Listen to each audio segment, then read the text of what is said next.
जय गुरुदेव।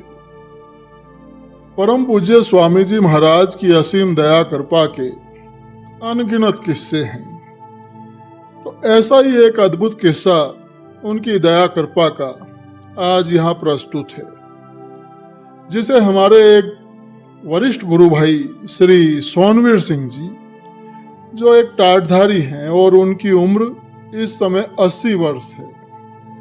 वे ग्राम कुकड़ा, जिला मुजफ्फरनगर, उत्तर प्रदेश के निवासी हैं। उन्होंने चैनल के ईमेल के माध्यम से ये अद्भुत संस्मरण शेयर किया है। तो ये उनके जीवन की एक ऐसी सुनहरी याद है जो गुरु महाराज की महिमा को प्रत्यक्ष रूप से दर्शाती है। तो आइए उन्हीं की जुबानी सुनते हैं और महसूस करते हैं गुरु महाराज की दया कृपा भरे इस चमत्कार को। बड़े ही ध्यान से आप सुनिए।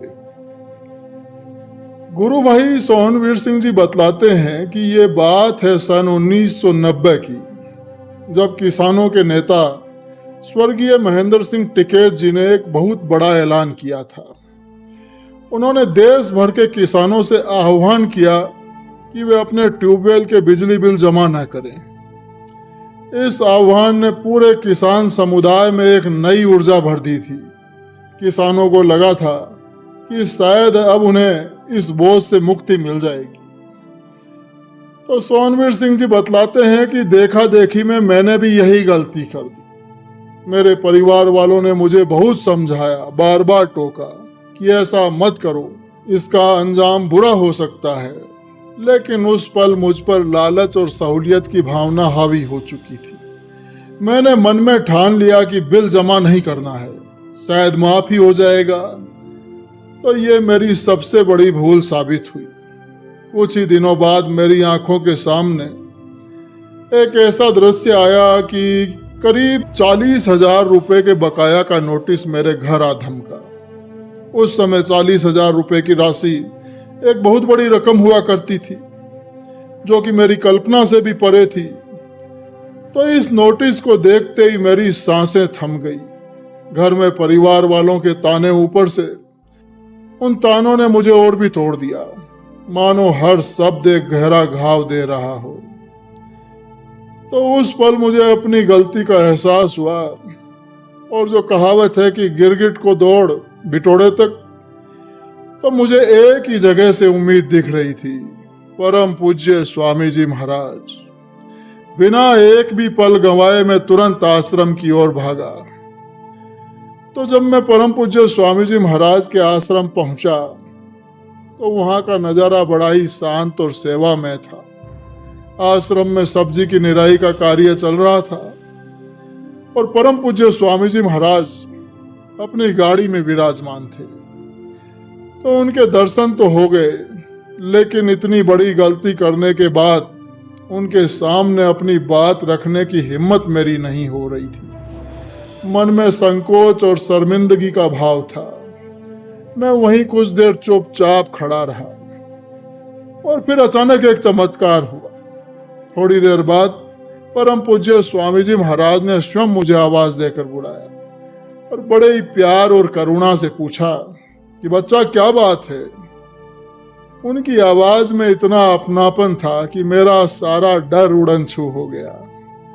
मैंने लड़खड़ाती आवाज में पूरी सच्चाई से स्वामी जी महाराज को अपनी सारी समस्या बतलाई। मैंने बतलाया कि स्वामी जी, ट्यूबवेल का बिल रुक गया है और उसका भारी भरकम नोटिस भी आ गया है। मेरी बात सुनते ही परम पूज्य स्वामी जी महाराज ने तुरंत कहा कि बच्चा, ऐसे ही देखा देखी ऐसी गलती क्यों की। स्वामी जी महाराज की बात सुनकर मैं चुप रहा। मेरे पास उनके इस प्रश्न का कोई उत्तर नहीं था। मेरी गलती स्पष्ट थी और मैं उसका परिणाम भुगत रहा था। तो स्वामी जी महाराज ने फिर पूछा कि अच्छा, कितना पैसा बकाया होगा। मैं अभी भी घबराया हुआ था और शर्मिंदा भी। मैंने अंदाजे से कहा कि सरकार, शायद 30 या 40,000। तो स्वामी जी महाराज ने मुझे ठीक से सोचकर बताने को कहा। तो मैंने पूरे होश में कहा कि जी स्वामी जी, 40,000 रुपये बकाया होगा। तो उन्होंने फिर पूछा कि कितनी पावर सैंक्शन हो। तो मैंने बताया कि जी स्वामी जी 5 पावर है। परम पूज्य स्वामी जी महाराज कुछ देर तक तो मेरे चेहरे को देखते रहे। उनके चेहरे पर थोड़ी सी कुढ़न का भाव था, लेकिन उनकी आंखों में करुणा साफ झलक रही थी। उनकी उस नजर से ऐसा लगा मानो मेरे शरीर से प्राण ही निकल गए हों। मैं पत्थर सा जड़ हो गया। फिर उन्होंने अपनी शांत वाणी में कहा कि अच्छा जाओ, कहीं से पैसा जमा करो और हाँ, सत्संग सुनकर ही जाना। स्वामी जी महाराज की आज्ञा पाकर मैंने अपनी सामर्थ्य अनुसार आश्रम में सेवा की और फिर भंडारे में प्रसाद ग्रहण किया। दोपहर के 2 बजे परम पूज्य स्वामी जी महाराज सत्संग मंच पर पधारे। सत्संग के दौरान उन्होंने अप्रत्यक्ष रूप से मेरी बात का जिक्र किया। उन्होंने कहा कि देखो बच्चा, कुछ लोग देखा देखी ऐसा काम करते हैं और फिर मुसीबत में फंस जाते हैं। स्वामी जी महाराज की ये बातें सीधे मेरे हृदय में उतर गईं और मुझे अपनी गलती का गहरा पश्चाताप हुआ।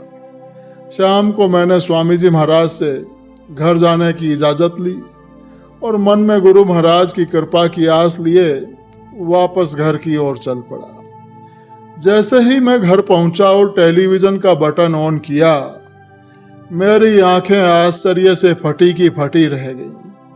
टीवी पर अभी अभी सरकार का ये बड़ा ऐलान प्रसारित हो रहा था कि सभी किसानों का ब्याज माफ कर दिया है। ये सुनते ही मेरी आंखों से आंसू बह निकले। ये अविश्वसनीय था। वाह रे स्वामी जी महाराज, वाह मेरे स्वामी जी महाराज, अपने भक्त के लिए आप कुछ भी कर सकते हैं। अब मुझे केवल 13,000 रुपये की मूल राशि ही जमा करनी थी, 13,300 रुपये की। ये गुरु महाराज का साक्षात चमत्कार था। वो दिन शनिवार का था। मैं तुरंत बिजली के दफ्तर पहुंचा, लेकिन वहां पता चला कि स्टाफ बागों वाली गांव में गया हुआ है। मेरे पास उस समय एक एटलस मोपेड थी। मैंने बिना एक भी पल गंवाए अपनी मोपेड उठाई और स्टाफ से मिलने के लिए बागों वाली गांव की ओर चल पड़ा। वहां पहुंचकर उन्होंने बताया कि इस समय तो हमारे पास कोई रिकॉर्ड नहीं है, इसलिए बिल जमा नहीं हो पाएगा। मैं निराश नहीं हुआ। फिर भी वहां से लौटकर मैं सीधे अपने क्षेत्र के एग्जीक्यूटिव इंजीनियर साहब से मिलने पहुंचा, जो अपने कार्यालय में ही उस समय मौजूद थे। उन्होंने मुझे देखते ही बड़े प्यार से पूछा कि क्या बात है चौधरी साहब। तो मैंने उन्हें अपनी सारी आप बीती विस्तार से सुनाई। उन्होंने मेरी बात को बड़े ही ध्यान से सुना और मुझे बड़े प्रेम से केला खिलाया और तसल्ली देते हुए कहा कि चिंता मत करो। अगले दिन रविवार की छुट्टी थी और सोमवार को मेरे ट्यूबवेल की कुड़की होनी थी। समय बहुत कम था। इंजीनियर साहब ने बिना देर लगाए बेल बजाई। चपरासी आया तो उन्होंने उसे बाबू श्यामलाल को बुलाने का आदेश दिया। बाबू श्यामलाल तुरंत आए और पूछा कि क्या आदेश है। तो इंजीनियर साहब ने स्पष्ट शब्दों में कहा कि चौधरी साहब का बिल जमा कर लीजिए। बाबू ने आपत्ति जताई, कहा कि सर इस समय 2 बज रहे हैं, बैंक बंद हो चुके होंगे। तो इंजीनियर साहब ने तुरंत कहा कि अरे भाई, ये गरीब आदमी है, न जाने कैसे 2 रुपए उधार लेकर आया है, कहीं किसी ने जेब काट ली तो बेचारा मर जाएगा। इंजीनियर साहब की इन दयालु बातों पर बाबू श्यामलाल मजबूर हो गए। उन्होंने मुझे अपने कार्यालय में बुलाया और अपने हाथ से 13,000 रुपये की रसीद काट कर मुझे दी। इंजीनियर साहब ने मुझे एक और महत्वपूर्ण सलाह दी। बोले कि चौधरी साहब, आप ऐसा करना, इसकी फोटो स्टेट करवा लेना और अपने पास सेफ रख लेना। तो मैंने उन्हें हृदय से धन्यवाद दिया और मन में परम पूज्य स्वामी जी महाराज की कृपा को महसूस करते हुए घर लौटकर मैंने भोजन किया। अगले दिन सोमवार को सुबह करीब 9 बजे कूड़े कमीन और उसके सिपाही मेरे घर आ पहुंचे। मैं जानता था कि वे लोग किस काम से आए हैं। मैंने उन्हें बड़े ही प्रेम पूर्वक चाय पिलाई और फिर अपनी रसीद की कॉपी उन लोगों के हाथों में थमा दी। रसीद देखते ही उन लोगों के चेहरे के रंग उड़ गए। वे हक्के बक्के रह गए क्योंकि उन्हें कुर्की के 2000 रुपये मिलने थे और वे तो कुर्की का पत्र भी चिपका कर गए थे। उन्होंने निराशा से कहा कि हमें नकद रुपए दे देते तो अच्छा रहता, लेकिन रसीद की कॉपी मिलने से वो लोग बड़े ही तो आश्चर्यचकित हुए और आखिरकार निराश होकर वापस लौट गए।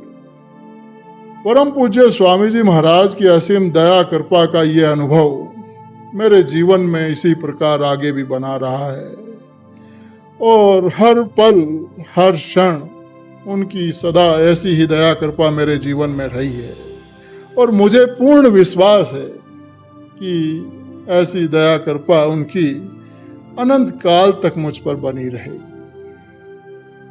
तो देखिए, ये है परम पूज्य स्वामी जी महाराज की दया कृपा, उनकी महिमा। ये केवल एक संयोग नहीं, ये साक्षात चमत्कार था। उनकी एक नज़र भक्तों के सारे कष्टों को हर लेती है, वो भी पल भर में। वो चाहे तो क्या नहीं कर सकते, बस चाहिए तो उनके प्रति प्रेम, उनके प्रति समर्पण। गुरु महाराज की दया सभी प्रेमियों पर सदा से रही है और सदा बनी रहे।